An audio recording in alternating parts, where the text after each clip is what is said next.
And with that, we say good afternoon. I'm Erica Sargent. And I'm Joe Donlin. Great to have you with us. Welcome to our viewers on TV and on our digital streaming network, CBS News Chicago. We begin here tonight with violence on the CTA. 3 stabbings in a matter of hours. CBS 2's Tara Molina has been investigating what's happening on the trains for months. Tara, today you took your questions directly to Chicago Police Superintendent David Brown, and he calls the CTA issue a challenge.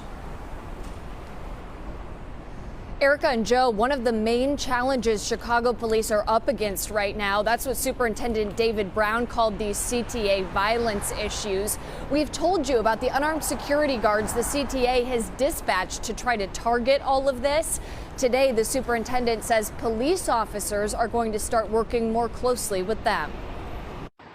3 knife attacks on the CTA in less than 24 hours. Here's the scene of the first one, where a 50-year-old man was stabbed in the back of the head and pushed onto the train tracks Saturday night around 9:30 at the Cicero Green Line stop. According to police, he was standing on the platform when a man attacked him with a knife. He broke his elbow, but we're told he's doing okay. Police are still looking for the man who stabbed him and the attackers in the 2 other stabbing incidents on CTA property over the weekend. One on a Blue Line train in Wicker Park later Saturday night. A 39-year-old man attacked, stabbed in his arm and face.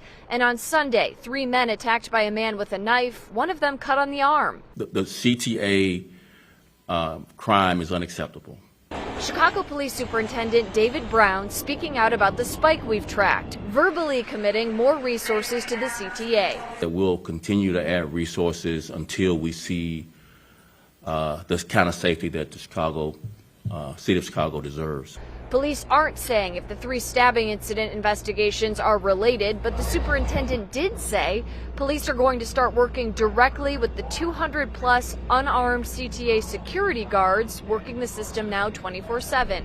Guards that, to our knowledge, haven't intervened or prevented any incidents yet. When security officers are unarmed, maybe offenders don't take them as seriously. The work with CPD starts now.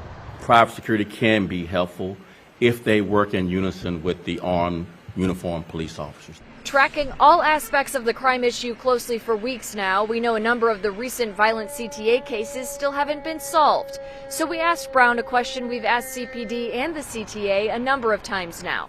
Why in so many of these unsolved cases are photos of those behind the violence not being shared with the public? And in recent cases where we've learned investigations have already been suspended. And yes, we ought to be releasing those images that might help us solve those crimes.